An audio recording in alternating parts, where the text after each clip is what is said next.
저는 오늘 베드로전서 1장 1절로 12절 말씀을 근거로 산 소망을 가진 나그네라는 제목으로 하나님 말씀 선포하겠습니다. 한번 따라합니다. 산 소망을 가진 나그네.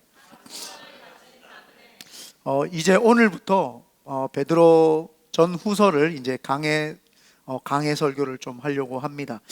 본문을 통해서 예수님 곁에서 시리즈, 예수님 곁에서 베드로가 예수님을 3년 반 동안 수제자로 따라다니면서 보았습니다. 예전에 우리가 예수님 곁에서 시리즈 그 야고보서 우리가 기억나죠. 야고보 예수님의 친동생으로서 예수님을 바라봤던 그 관점에서 또 성도들에게 권면하는 것들이었지만, 오늘은 사도 베드로가 수제자로서 예수님 곁에서 3년 반 따라다니다가 그가 소망 가운데 희망 가운데 살고 있는 그 백성들에게, 그들에게 이제 복음을 전했습니다. 그래서 오늘부터는 베드로 전후서 쭉 가도록 그렇게 하겠습니다. 이 베드로 전후서가 사실은 많이 설교로 많이 못 들었던 내용입니다. 왜 베드로 전후서는 베드로라고 하는 사람이 가장 이 신망을 많이 받았고 예수님께 신망을 많이 받았고 가장 뛰어나야 되는 분임에도 불구하고 왜 이렇게 우리는 베드로 전후서를 잘 안 읽었고 설교를 많이 못 들어봤을까요? 여기에는 두 가지 좀 한국적인 의미가 있는 것 같아요. 이게 만약에 낱개로 된 책으로 이렇게 성경이 있었다면 그 책을 뽑아보는 아마 그런 거기 때문에 굳이 중요성에 대해서 우리 논하지 않았을 겁니다. 그런데 이 책이 순서대로 제일 뒤쪽에 있다 보니까 사람들이 손이 잘 안 가요. 원래 신년이 되면은 우리가 성경을 꼭 일독해야 되겠다라고 하면 꼭 앞에 있는 창세기부터 읽지 뒤에는 안 가는 것처럼 이거 마찬가지인 것 같아요. 신약도 마태마가 누가 요한 이 사복음서는 우리가 많이 접하고 많이 보는데 성경이 뒤에 있다고 해가지고 히브리서, 야고보서, 베드로 전후서 뭐 이런 걸 잘 안 읽어보게 돼요. 그러다 보니까 베드로 전후서가 이 중요성에서 떨어져서 뒤로 밀린 것이 아니라 그냥 이렇게 어떤 그 역사적인 순서대로 좀 이렇게 기록을 하다 보니까 그렇게 된 것인데 사람들이 오해를 합니다. 그래서 여러분 베드로 전후서를 많이 상고하시면 굉장히 그 속에 깊은 은혜를 경험하게 될 줄 믿습니다. 그리고 또 하나, 왜 베드로 전후서를 우리가 설교를 많이 못 듣냐 하면은 책이 얇아요. 베드로 전후서 따져도 8장밖에 되지 않습니다. 그래서 오늘 여러분 책 2권 읽을 수 있습니다. 8장 쭉 읽어버리면 베드로 전서, 베드로 후서 2권을 그냥 탁 66권 중에 2권을 읽고 거기다가 지난주에 했던 빌레몬까지 읽어버리면 3권을 그냥 읽어버리죠. 그렇기 때문에 이 베드로 전후서가 분량 때문에 중요하지 않는 것이 아닙니다. 근데 많은 사람들은 책이 좀 두껍고 잘 쓰여졌으면 뭔가 내용이 많으면은 좋은 책이라 생각을 하고 책이 얇으면은 좀 이렇게 좀 홀대하는 경우가 있는데, 사실은 이 베드로라고 하는 사람은 예수님께서 측근으로 가장 곁에 뒀다는 것은 이유가 있다는 겁니다. 그래서 우리가 베드로라고 하는 사람을 볼 때에 이 사람이 좀 이렇게 변화무쌍한 성격을 가졌죠. 그러다 보니까 저평가되는 경우가 있는데, 사실은 베드로라고 하는 사람은 저평가받을 그런 수준의 사람이 아니라 아주 위대하고 탁월한 그 지도자였습니다. 특별히 이 베드로라고 하는 것은 탁월한 설교자로 부르심을 받았어요.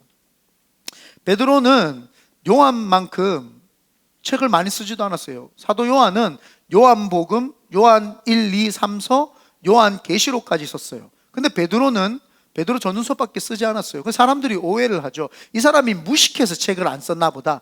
그런 게 아니라 이 사람은 책 쓰는 걸로 부르심을 받은 사람이 아니라 설교가, 스피커로 부르심을 받은 거죠. 그래서 말씀을 증거하고 선포하는 자로 부르심을 받았기 때문에 이분은 말씀을 증거하면 막 3,000명이 변화받고 놀라는 역사가 있었죠. 사도행전 2장 37절에서 41절입니다. 사도행전 2장 37절에서 41절 제가 읽어보겠습니다. 그들이 이 말을 듣고 마음에 찔려 베드로와 다른 사도들에게 물어 이르되, 형제들아 우리가 어찌할꼬 하거늘 베드로가 이르되, 너희가 회개하여 각각 예수 그리스도의 이름으로 세례를 받고 죄사함을 받으라. 그리하면 성령의 선물을 받으리니 이 약속은 너희와 너희 자녀와 모든 먼데 사람 곧 주 우리 하나님이 얼마든지 부르시는 자들에게 하신 것이라 하고, 여기서부터 한번 잡아보십시오. 또 여러 말로 확증하며, 베드로는 말로 잘 증거를 했어요. 여러 말로 확증하며 권하여 이르되 너희가 이 패역한 세대에서 구원을 받으라 하니 그 말을 받은 사람들은 세례를 받음에 이날의 신도의 수가 3,000이나 더하더라. 책을 안 써도요, 한 번 설교해버리면 3,000명, 또 뒤에는요 한 번 설교해보면 4,000명 막 변화받습니다. 그러니까 이분의 설교에 몇만 명이 부응을 하는데 책을 쓸 이유가 없었죠. 하나님이 베드로를 부르셨을 때는 책을 쓰라고 부르신 것이 아니라 설교자로서, 목회자로서 하나님의 말씀을 선포하라고 부르신 거죠. 그래서 우리가 베드로를 저평가해서는 절대 안 됩니다. 그렇다면 계속 말로 설교를 하지 왜 베드로 전후서를 썼냐는 거예요. 왜 베드로 전후서를 썼느냐? 본문 1절에 보면은 이 베드로전서의 1절에 보면은 다 같이 한번 읽어볼게요. 1절입니다. 예수 그리스도, 다 같이 읽어봅니다. 시작. 예수 그리스도의 사도 베드로는 본도, 갈라디아, 갑바도기아, 아시리아와 비두니아에 흩어진 나그네. 이 사람들이, 여기 지금 호명되어 있던 사람들이 누구냐 하면은 베드로가 설교를 해가지고 은혜를 받았던 사람들입니다. 베드로가 은혜를 받았고 베드로로부터 변화받은 사람들이 이 사람들입니다. 지금 여기 나오는 이 본도, 갈라디아, 갑바도기아, 아시아, 비두니아는 어디를 이야기를 하냐면은 지금의 터키, 투르키의 지역에 소아시아 지역이라고 하는 그 터키 지역을 이야기를 합니다. 원래 터키 지역에 가고 싶었던 사람이 누구였냐 하면은 사도 바울 목사님이었습니다. 사도 바울 목사님이 터키 지역에 가서 복음을 잘 증가하려고, 복음을 증가하려고 해서 왜 그렇게 하려고 했을까요? 복음이 거기는 잘 전해지거든요. 거기는 믿는 자들이 흩어져 가지고 거기에서 다 뿌리를 내려가 교회를 세웠기 때문에 거기는 복음이 잘 전해지거든요. 그런데 하나님이 두 분이나 성령의 감동에 의해서 아시아가 아니라 유럽으로 가라고 합니다. 그런데 사도 바울 목사님이 말을 안 들어요. 그거 우리가 잘 알고 있는 사도 바울 목사님이 죽으라고 아시아를 가려고 합니다. 그러니까 하나님이 마지막에 환상을 통해 가지고 마게도니아 사람이 와가지고 우리에게로 오라라고 하는 환상을 보여주고 나서야 베드로 사도 바울 목사님이 아시아를 포기를 하고 이제 로마로, 마게도니아 지역뿐만 아니라 로마, 그러니까 유럽 쪽으로 이렇게 가게 됩니다. 여러분, 환상을 보는 것이, 환상을 보고 하나님의 음성을 듣는 것이 더 신령한가요? 말씀에 의해서 순종하는 게 더 신령한가요? 말씀을 보는 것이 더 신령합니다. 말을 해도 안 들으니까 환상을 보여준 거예요. 하도 말 안 들으니까. 여러분, 여기에서는 우리가 잘 알아야 되는 게 있습니다. 소명과 사명이라고 하는 것은 내가 원하는 것을 하는 것이 아니죠. 그런데 사도 바울 목사님은 아시아를 가고자 했지만 하나님이 유럽으로 보냅니다. 그런데 그러면 아시아에 복음을 전가해야 되는데 아시아의 사람들은 복음을 못 받아들이냐? 아니죠. 오늘 베드로 목사님이 뭘 하고 있어요 지금? 아시아에다가 복음을 전하고 있는 거예요. 근데 이 아시아 지역에 보내는 사람들을 누구라고 이야기를 하냐면은 흩어진 나그네라고 이렇게 이야기를 합니다. 흩어진 나그네. 이 사람들이 뭐냐 하면은 6월절 날, 예수님이 돌아가시기 전에 6월절 날 명절이니까 디아스포라 흩어져 있었던 많은 유대인들이 다 예루살렘에 와 있었어요. 그때 예루살렘에 왔다가 50일 동안 머물러 있는데 오순절날, 50일 날 오순절날 때 성령님이 그들 가운데 마가다락방에 임하고 난 다음에 그때 베드로가 말씀을 증거했던 거예요. 그때 말씀을 증거했을 때에 그 말씀을 받아들인 사람들이 지금 오늘 이 사람들입니다. 사도행전 2장 8절에서 10절 한번 제가 읽어보겠습니다. 우리 각 사람이 난곳 방언으로 듣게 되는 것이 어찌 됨이냐? 우리는 바데인과 메데인과 엘람인과 또 메소포타미아, 유대와 갑바도기아와 본도와 아시아, 부르기아와 밤빌리아, 애국가 및 구레네에 가까운 리비아 여러 지방에 사는 사람들과 로마로부터 온 나그네, 곧 유대인과 유대교에 들어온 사람들과. 이때 사도 베드로 목사님에게 복음을 확 받아들여가지고 예수 그리스도로 말미암아 성령의 충만함을 경험을 하고 변화된 사람들이에요. 이 변화된 사람들이 여기가 조사오니 하고 예루살렘에서 그렇게 신앙생활을 하고 있으니까 하나님이 이들을 흩으십니다. 하나님이 흩어버려야 되는데 안 흩어지니까 어떻게 해요? 스데반 집사님이 말씀을 증거하다가 스데반 집사님이 돌로 맞습니다. 그리고 예수 믿는 사람들을 핍박을 하니까 그때 쫙 흩어져서 이 예루살렘에 왔던 사람들이 한순간에 쫙 흩어집니다. 다시 쫙 흩어져서 자기가 살았던 고향으로 다시 돌아가기 시작을 했죠. 다시 돌아가기 시작을 해서 거기에서 뭘 했느냐? 첫 번째로 세운 것이 교회입니다. 그들이 쫙 흩어져서 세운 것이 교회죠. 그래서 우리가 생각할 때는 고난이라고 하는 것이 굉장히 힘들고 어렵고 하나님 왜 나에게 고난이 있는 것 같지만 하나님 보시기에는 흩으셔야지만이 복음이 증거되고 하나님께서는 흩으셔야지만이 놀라운 역사가 일어나는 것을 알게 되었죠. 그래서 소아시아 지역에 흩어져 있었던 그 사람들에게 사도 베드로 목사님이 지금 편지를 쓰는 거예요.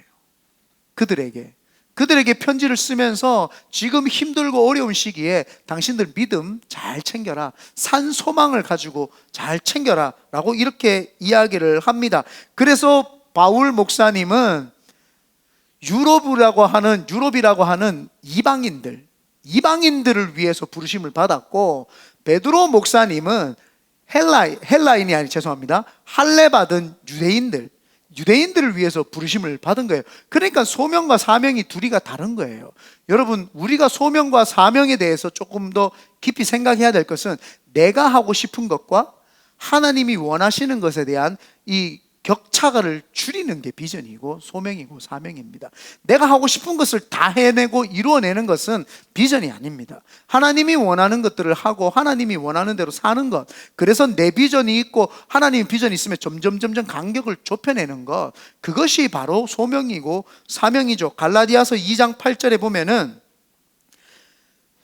사도 바울 목사님이 이렇게 이야기합니다. 베드로에게 역사하사 그를 할례자의 사도로, 할례가 뭐예요? 유대인들, 할례자의 사도로 삼으시니가 또한 내게 역사하사 나를 이방인의 사도로 삼으셨느니라. 그렇기 때문에 사명이 다른 것이지 어떤 사람이 탁월하고 어떤 사람이 탁월하지 않다, 그러지 않습니다. 그래서 이 소명과 사명은 하나님과 동행한다라는 개념입니다. 이 동행한다라고 하는 개념을 신비바조라고 합니다. 헬라어로 신비바조라고 하는데, 이 신비바조라고 하는 내용이 격렬한 논쟁 끝에 설득당했다 이 뜻이에요.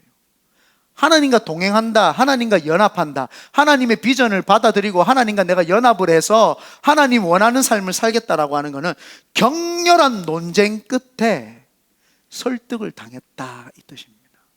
그래서 비전이라고 하는 거, 하나님 원하는 삶을 산다고 하는 거는 내가 하고 싶은 것이 아니라 하나님하고 격렬한 논쟁을 하고 난 다음에 그 논쟁 끝에 내가 하고 싶은 걸 내려놓고 하나님이 원하는 데 설득당하는 삶, 신비바조라고 합니다. 그래서 헬라어에서 하나님과 동행한다, 비전의 삶, 소명의 삶은 내가 원하는 것이 아니에요. 하나님이 원하는 삶, 하나님이 나를 부르신 삶. 그래서 사도 바울 목사님이 자기가 소아시아로 가겠다고 그렇게 몸부림을 쳤는데 하나님 앞에서 격렬한 충돌이 임하는 거죠. 격렬한 충돌이 임하고 난 다음에 그가 유럽이라는 곳으로 방향을 털죠. 그러면서 하나님과 동행을 하게 됩니다. 베드로 목사님은 마찬가지입니다. 베드로 목사님께서는 자신은 예수님을 따라서 이 땅을 변화시켜야 되겠다라고 하는 어떤 그런 이런 힘적인 걸로 변화시키려고 했는데 예수 그리스도의 십자가의 보혈과 부활을 보면서 격렬하게 자기 속에서 싸움이 일어납니다. 하나님의 복음과 내가 원하는 삶, 그게 깨어지고 난 다음에 설득을 당해서 하나님 원하는 삶을 살게 되죠.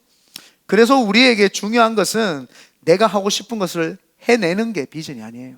내가 하고 싶은 거 결단코 해내리라, 이건 비전이 아닙니다. 하나님 앞에서 설득당하게. 그래서 비전은 설득당하는 거예요. 내가 하나님 이런 꿈도 있고 비전도 있지만 저를 하나님 설득하시는 하나님 앞에서 내가 설득당하는 거, 그게 비전의 삶인 줄 믿습니다. 그래서 저희 예전에 저하고 같이 성경 공부했던 성도님들 중에 몇 분은 하나님을 경험하는 삶, 헨리 블랙가비의 침례교단에서 나왔던 헨리 블랙가비의 하나님을 경험하는 삶에 보면은 거기에 반드시 나오는 것 중에 네 번째가 조정하는 삶입니다. 내 삶을 조정하는, 하나님은요 우리가 원하지 않던 그분은 일하세요. 하나님은 계속 일합니다. 그러면 내가 내 삶을 살다가 내 삶을 조정해서 하나님께로 맞춰야지, 내가 이렇게 살고 있는데 하나님을 나한테 맞출 수는 없는 거예요. 하나님은 항상 우리 옆에서 항상 나와 함께 이 시대에 계속 일하고 계십니다. 그러면 내 삶을 하나님께로 조정해야 되는 거죠. 그래서 그거를 통해서 하나님을 경험하게 되는 거죠. 내가 하나님 앞에서 조정하지 않으면 하나님을 경험할 수 없어요. 내 삶을 하나님 앞에서 드리지 않으면 절대 하나님을 경험할 수 없게 됩니다. 그래서 이 베드로라고 하는 사람은 그 흩어진 유대인들, 소아시아에 흩어졌던 그 유대인들에게 뭘 했느냐? 지금 편지를 쓴 거예요. 그럼 왜 편지를 썼을까요? 왜 편지를 썼을까? 이 편지를 썼는 시기가 AD 64년경에 썼습니다. AD 64년. AD 64년경에 무슨 일이 있었을까요? 세계적인 역사적으로 우리가 이거는 뭐 성경에 공부하지 않아도 아는 거죠. AD 64년경에 로마에 큰 화재가 일어납니다. 전 세계에 큰 화재가 3개 있었죠. 하나가 AD 64년경에 로마의 대화재, 그리고 1654년도에 일본 도쿄 대화재, 그리고 1666년도에 영국의 런던 대화재. 이게 전 세계의 3대 대화재입니다. 그런데 이 대화재 첫 번째가 로마 대화재인데, 그 로마에 갑자기 기름 창고에 불이 붙으면서 어마어마한 불길에 휩싸여가 로마가 거의 초토화될 만큼 불에 휩싸입니다. 다 불타 없어집니다.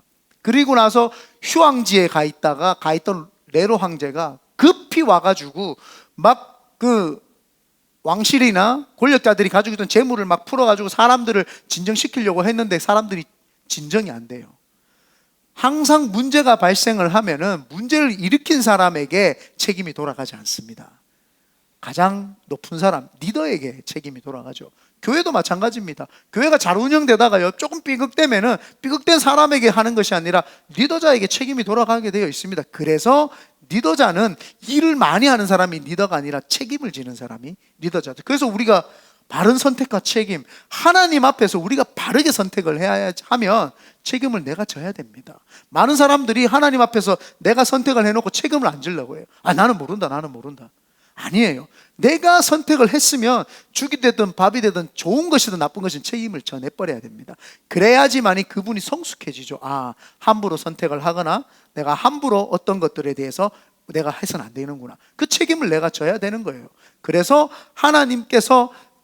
그래서 네로 황제가 그 책임을 자기에게 자꾸 오니까, 권력자들에게 그 책임이 오니까 이것을 무마시키기 위해서 회의를 들어갑니다. 어떻게 하면은 이것을 무마시킬 수 있을까? 그때 신흥 종교였던, 예수님이 돌아가시고 30년밖에 되지 않았을 때 신흥 종교였던 기독교가 팍 불일 때 일어나거든요. 많은 사람들이 예수님을 믿기 시작을 하고 교회가 막 탄생을 하기 시작을 하거든요. 그리고 그 사람들이 카니발 페스티벌, 제가 지난번에도 이야기했죠. 이 성찬을 하거든요. 그러니까 포도주를 마시고 성찬을 하고 예수 그리스도의 몸과 피에 대한 것들을 기념을 하니까 이것들이 인신제사를 드린다, 사람을 잡아다가 먹는다 라고 이야기를 하면서 기독교인들이 이 로마에다가 자신들의 종교를 퍼뜨리기 위해서 불을 질렀다 라고 거짓 소문을 퍼뜨립니다. 그래서 거짓 소문을 퍼뜨리니까 이 터키 지역에 있었던 사람들 뿐만 아니라 로마 시대에 다 식민지 있었던 사람들이 전부 다 박해를 받습니다. 기독교인들을. 그래서 기독교인들을 볼 때에 지금 우리 보고 뭐라 그래요? 정말 믿음으로 살고 구제의 80%는 기독교가 하는데도 불구하고 우리 기독교를 개독교라고 하고 막 손가락질하고 막 그럽니다. 마찬가지죠. 이때 당시 그렇게 복음으로 살고 초대교회니까 얼마나 성령이 충만하고 얼마나 많은 사람들에게 선한 영향력을 끼쳤겠습니까? 그런데도 불구하고 그렇게 누명을 덮어 씌워가지고 기독교인들이 핍박과 박해를 받고 있었죠. 그래서 그들에게 베드로가 편지를 쓴 거예요. 당신들 지금 힘들죠? 어렵죠? 핍박 가운데 있죠? 당신들 힘든 거 다 알지만 산 소망을 가지라고 이야기를 하는 내용입니다. 그래서 오늘 베드로 전후서를 그런 기본 가운데 배경을 알고 이거를 보게 되면은 베드로 전후서에 왜 소망을 가지고 희망을 가지고 자꾸 살 소망을 가지라고 이야기를 하는지에 대해서 조금 알게 되죠. 그런데 하나님께서 제가 금요일 날도 잠깐 이야기를 했어요. 흩어진, 여기 오늘 1절에 보면은 예수 그리스도의 사도 베드로는 본도, 갈라디아, 갑바도기아, 아시아와 비두니아에 흩어진 나그네. 베드로는요, 성도들을 흩어진 나그네라고 표현을 합니다. 흩어진 나그네, 흩어졌다. 이게 뭐예요? 디아스포라. 디아라고 하는 단어와 스포아라고 하는 단어가 이렇게 합성이 되는데, 디아라고 하는 거는 흩어져, 뿌려지다라는 거예요. 뿌려지다. 뿌려졌다. 그 다음에 스포아는 흩었다라는 거예요. 뿌려서 흩어버린 거예요. 뿌려서 흩었다. 그래서 제가 어제 그 금요일 날도 이야기를 했던 것이, 그 건국대학교 나오셔가지고 총신대 나오셔가지고 풀로 신학 나오셨던 이인호 목사님의 버려진 것이 아니라 뿌려졌다라는 책, 그 책을 제가 잠깐 소개를 했는데, 그런 책들을 보게 되면 신앙의 깊이가 조금 많이 있어집니다. 그래서 독서라는 것이 우리에게 굉장한 깊이 있는 영성을 주니까 꼭 그런 책들을 한번 사보시기를 바랍니다. 거기에서 보면 그거예요. 씨앗이 느낄 때에는 버려진 것 같아요. 농부가 와서 씨를 뿌립니다. 씨 입장에서는 내가 버려졌나? 아니에요. 농부가 그 씨가 어디에 심겨져야 될지 알기 때문에 흩은 거예요. 하나님이 이 베드로를 통해서 이야기하는 게 뭐예요? 니네들 지금 아시아에 버려지고 지금 네로 황제를 통해서 고통당하고 힘당하고 지금 어려움을 당하고 지금 핍박을 당하는 것은 니네들 버려진 것이 아니다는 거예요. 네가 버려진 것이 아니라 네가 뿌려진 것이다. 그 이야기를 하는 거예요. 지금 베드로 목사님이, 우리가 너무 저평가했던 베드로 목사님이 굉장한 이런 신학적인 조예와 깊이가 있었다라는 거예요. 흩어졌던 그 유대인들에게 너네들 흩어진 것은 하나님이 뿌렸다라는 거예요. 하나님 뿌린 거니까 하나님 뿌렸는데 니네들 흩어진 뭐라고 이야기해요? 나그네다. 나그네다 이야기합니다. 여러분, 나그네 인생은요 뭐냐 하면은, 나그네를 시간의 여행자라고 사실은 이렇게 새로 이렇게 해석을 할 수 있죠. 시간의 여행자. 여러분, 여행을 하면 어때요?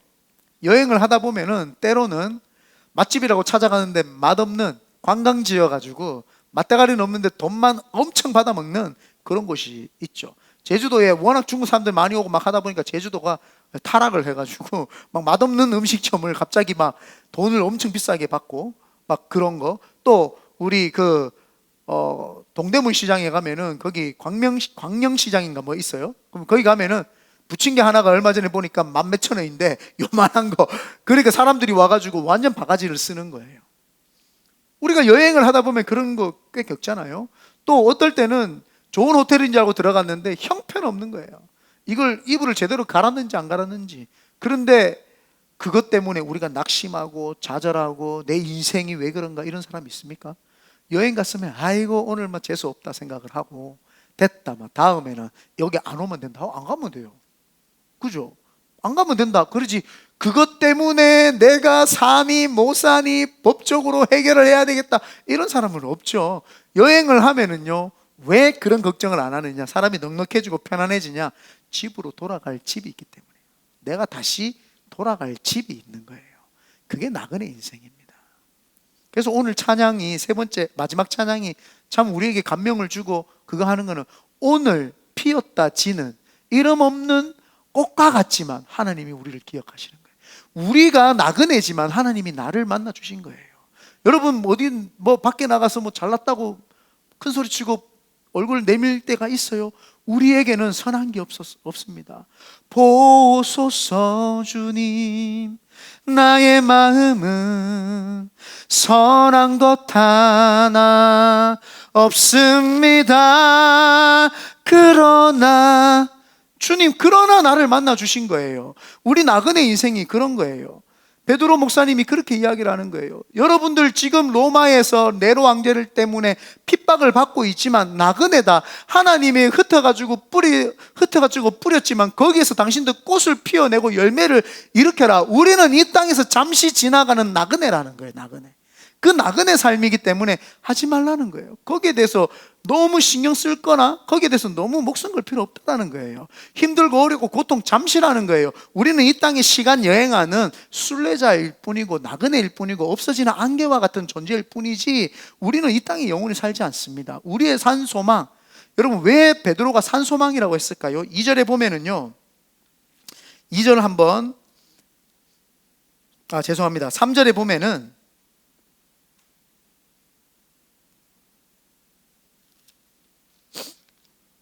제가 한번 읽어보겠습니다.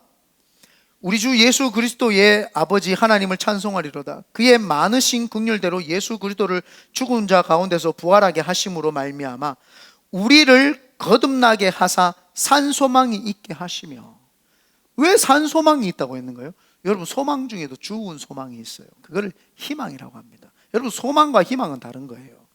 영어로는 똑같이 표기할 수 있지만 여기서 말하는 성경에서 소망과 희망이 다른 겁니다. 희망은 막연히 내가 얻고자 하는 원하는 것들을 희망하는 게 희망이고요, 산소망이라고 하는 것은 하나님께서 우리에게 주신 것들을 우리가 바라보고 그것을 얻기 위해서 달려가는 것이 소망입니다. 그래서 산소망, 죽은 소망이 있는 거예요. 근데 많은 사람들이 이 땅에 나그네 인생으로 와가지고 죽은 소망을 바라보는 거예요. 물질을 쫓고 권력을 쫓고, 그건 다 죽은 소망이에요. 산소망이라고 하는 것은 오직 예수 그리스도로 말미암아 우리로 하여금 부활의 증거, 부활을 이야기를 하는 거예요. 부활을 통해서 우리가 앞으로 장차 가야 될 천국. 우리는요, 이 땅에서 나그네로 살다가 우리 갈 집이 있는 거예요. 여행을 하다가 피곤하면 아이고 이제 돌아가야 되겠다. 집으로 가면은요, 발 축 뻗으면 무슨 생각이 들어요? 그래, 여행해보니까 피곤하기만 피곤하지 집이 최고다. 여러분, 이 땅에서 그렇게 잘 살려고 목숨 걸고 아둥바둥 살아보십시오. 천국 가는 순간 여기가 최고인데 내가 왜 거기서 아둥바둥 살려고 했을까? 여기가 최고다, 천국이 최고다, 이걸 알게 되는 거예요. 근데 사람들이요, 그걸 모르는 거예요. 처음에 하나님 만나면 너무 좋아가지고 막 구름 위에 떠 있는 것 같아요. 그런데 그게 오래 지속되면 사람들이 그것을 잊어버리는 거죠. 여러분, 얻으면은요, 사람들이 중요한 가치를 잘 모르는 거예요. 여러분, 아파 보시면은요, 건강이 중요하구나라는 걸 가치를 알게 됩니다. 여러분, 자유하잖아요. 갑자기 억압받아 보십시오. 자유했구나라는 게 굉장한 거라는 걸 알게 됩니다. 이렇게 교회 앉아서 있으면은요, 지금 뭐가 이게 우리 교회는 뭐 이런가 저런가, 이게 없어 보세요. 없어가지고요, 혼자 힘들고 핍박받아 보십시오. 그러면 이게 진짜 천국이고 행복하구나 알아요. 나하고 같이 기도해주고 전도하러 가고 홈리스 가고 했던 사람들 찬양 같이 했는 거 지겨운 것 같죠? 맨날 보니까. 아니에요. 이게 얻으니까 사람들이 지겨운 것 같죠? 없어 보십시오. 눈물 납니다. 내 혼자 있으면 외로움이 그냥 옵니다. 그래서 사람들이 왜 산소망을 못 가지느냐? 너무 망각의 동물이어가지고 잊어버리는 거죠. 자꾸 잊어버리는 거예요. 얻은 것을 자꾸 까먹어버리는 거죠. 그래서 우리에게 필요한 것이 뭐예요? 산소망. 부활의 소망을 잊어버리면 안 됩니다. 그 부활의 소망을 잊어버리면 안 되는데, 이 베드로라고 하는 사람은 이 부활의 소망을 뭐라고 이야기를 했냐 하면은 은혜와 평강이 더 많을지어다라고 이야기합니다. 2절에 하반절에 보면은 택하심을 받은 자들에게 편지하노니 은혜와 평강이 너희에게 더욱 많을지어다, 이렇게 이야기합니다. 은혜와 평강이 더욱 많아지라는 거예요. 왜 더욱 많아지라고 이야기를 합니까? 은혜와 평강이 어디서부터 오는 거예요? 사도 바울 목사님이 굉장히 탁월한 목사님이었다는 걸 제가 이번에 베드로 전서를 통해서, 죄송합니다, 이름 바뀌었죠. 사도 베드로 목사님이 굉장히 탁월하다는 걸 제가 알았는 것은 이번에 설교를 준비하면서 알았는데, 베드로 목사님이 처음에 설교할 때, 아까 봤던 사도행전 설교할 때 뭘 설교했는지 보면은요, 아까 전에 우리 봤던 사도행전 2장 37절에서 41절입니다. 37절에서 41절 다시 한번 띄워주시면 제가 읽어볼게요. 그들이 이 말을 듣고 마음에 찔려 베드로와 다른 사도들에게 물어 이르되, 형제들아, 우리가 어찌할꼬? 이제 어찌해야 되냐? 베드로가 이르되, 너희가 회개하여 각각 예수 그리스도 이름으로 세례를 받고 제사함을 받으라. 그리하면 성령을 선물로 받으리니 이 약속은 너희와 너희 자녀와 모든 먼데 사람 곧 주 우리 하나님이 얼마든지 부르시는 자들에게 하신 것이라. 삼위일체를 증거하는 거예요. 베드로 목사님이 예수님 곁에서 쭉 따라다녔어요. 예수님을 쭉 따라다녔는데 처음에는 예수님이 그냥 사람 중에 한 명인 줄 알았는데 어느 날 보니까 이분이 하나님이신 거예요. 예수님이 십자가에 죽으신과 부활을 하면서 성령까지 보내주시니까 삼위일체 하나님이라는 걸 그제서야 깨달은 거죠, 베드로 목사님이. 그러니까 첫 번째 설교에 뭐예요? 삼위일체 하나님을 증거하는 거예요. 여러분, 우리에게 은혜와 평강은요, 삼위일체 하나님 이외에는 주시는 분이 없습니다. 그래서 삼위일체 하나님을 깊이 묵상을 하면은 은혜와 평강이 있는 거예요. 하나님은 무소부지하시다. 하나님은 전지전능하시다. 하나님은 알파와 오메가시다. 그분의 속성만 가만히 생각을 하면은요, 갑자기 은혜와 평강이 막 임하는 거예요. 왜요? 그 하나님이 나를 구원해 주셨거든요. 그 하나님이 나를 사랑하신다는 게 막 느껴져요. 그때 은혜와 평강이 임하는 거죠. 산소망이라는 것은 은혜와 평강이 그 사람 속에 있는 거예요. 언제요? 삼위일체 하나님을 증거할 때. 오늘 본문 2절에 보면은요, 베드로는 30년이나 지났는데 똑같이 삼위일체를 증거합니다. 곧 하나님 아버지의 미리 아심을 따라 성령이 거룩하게 하심으로 순종함과 예수 그리스도의 핏부림을 얻기 위하여 택하심을 받은 자들에게 편지하노니 은혜와 평강이 더 있을지어다. 원래 하나님 삼위일체 하나님을 믿었던 사람들에게 은혜와 평강이 있었지만 더 있을지어다. 삼위일체 하나님을 증거한 거예요. 베드로 목사님이 부활 산소망을 증거할 때 첫 번째로 뭘 증거했냐? 삼위일체 하나님을 증거하는 거예요. 여러분, 신앙은 삼위일체로부터 시작이 되는 겁니다. 그래서 삼위일체론 하나님이 어떤 분이시고 예수님이 어떤 분이시며 성령님이 어떤 분이신지 그 세 분의 인격으로 나오는 그 축복, 세 분의 삼중 은혜, 삼중 축복이 우리에게 임하는. 그래서 우리가 마지막에 찬양할 때 뭐예요? 사랑하는 자여 내 영혼이 잘됨같이 내가 범사에 잘되고 강건하기를 내가 간구하노. 삼중 축복이 많은 거예요. 삼일체 하나님이 주시는 영적인 거, 정신적이고 육체적인 그 축복이 우리에게 꽉 임하는 거죠. 그래서 그 하나님이 주시는 삼중 축복이 우리에게 더해지고 더해질 때 은혜와 평강이 넘쳐나는 줄 믿습니다. 두 번째가 뭐냐 하면은 이 산소망이라고 하는 것은 예수 그리스도의 핏부림을 이야기를 합니다. 여러분, 핏부림은 생명입니다. 우리가 신앙생활할 때 제일 중요한 것이 뭐냐? 핏부림입니다. 주님이 우리에게 너무나도 친절하게 피가 생명이라는 걸 알죠. 그래서 이 세대가요, 많은 것들을 만들어내도 피를 못 만들어내요. 피를 카피할 수는 없습니다. 그래서 수혈을 하고 막 하는 이유 중에 하나가 피가 생명인 걸 알았어요. 그래서 하나님께서 처음부터 성경에서, 구약에서 피의 제사를 드렸죠. 생명을 드리는 제사만이 내가 받겠다. 그래서 예수님께서 우리를 위해서 피 흘리신 거예요. 피 흘리가지고 우리를 위해서 죽으신 거죠. 그래서 우리의 산소망은 피 흘림이에요. 피 흘림을 우리가 믿을 때에 내가 그 피 흘림을 믿게 되면은 나를 위해서 생명 바치신 예수 그리스도가 고귀하다는 게 깨달아집니다. 그때 모든 것이 이루어지기 시작하죠. 그 피 흘림의 역사, 그때 나의 생명을 구원해 주신 역사를 깨달는 순간, 그때 뭐가 생기느냐? 나를 이렇게 구원해 주신 그분이 누구지? 그때 사랑이 생기는 거예요. 하나님을 인격적으로 알게 되는 거예요. 이분이 나를 왜 이렇게 구원해 주셨을까? 그때 나를 인격적으로 사랑하신 예수님을 그제서야 사랑하게 되는 거예요. 그래서 피 흘림, 구원의 역사를 경험하지 못한 사람은요, 하나님을 사랑하게도 하는 방법을 몰라요.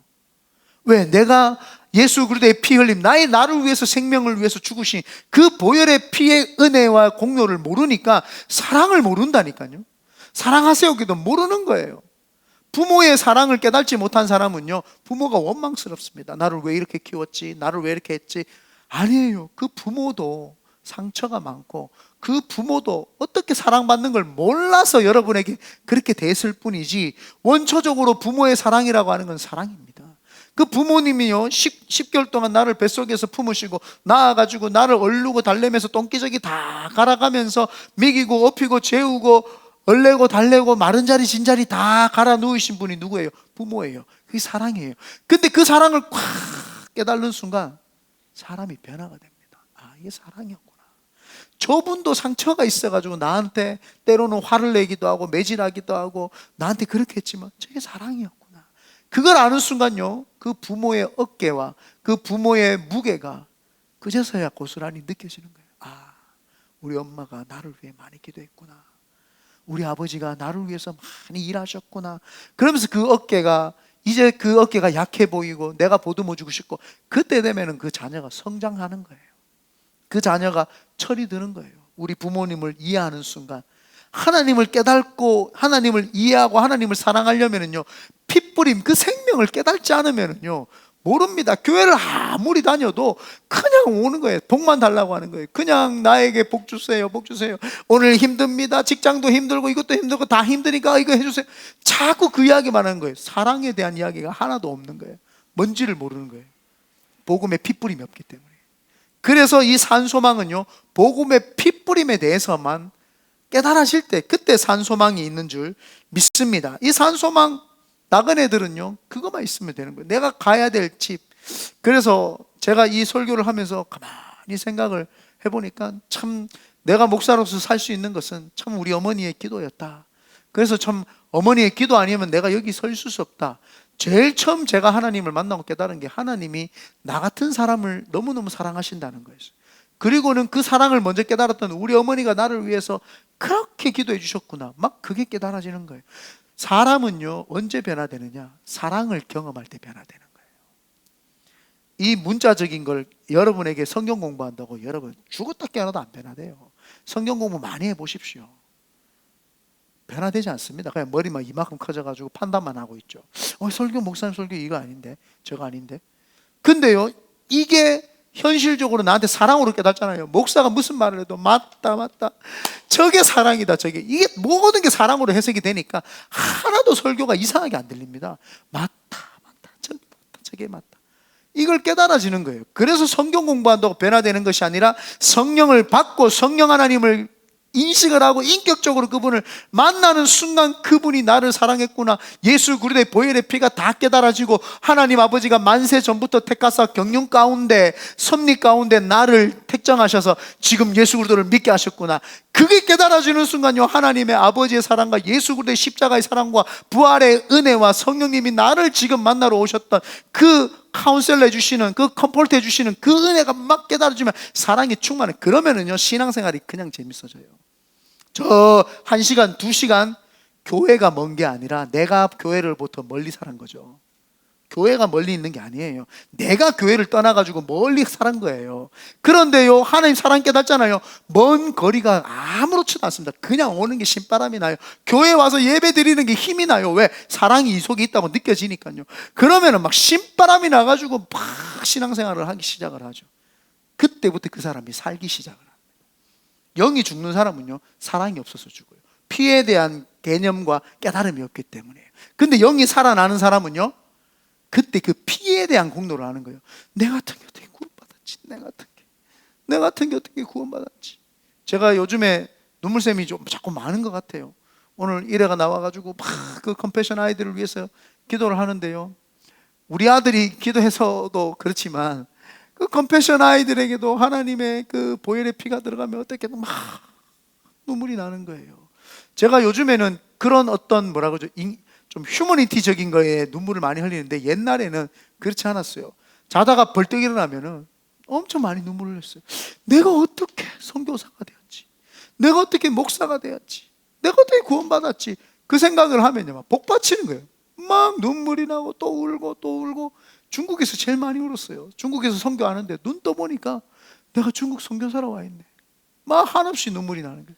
어떻게 내 같은 게. 그래서 중국 선교 했는데 하나님이 바울처럼 옮겼어요. 옮겨가지고 저를 미국으로 보냈죠. 하나님이 저는 중국 선교가 아닌가 봐요. 그냥 미국에 와서. 그래서 미국에 온 거예요.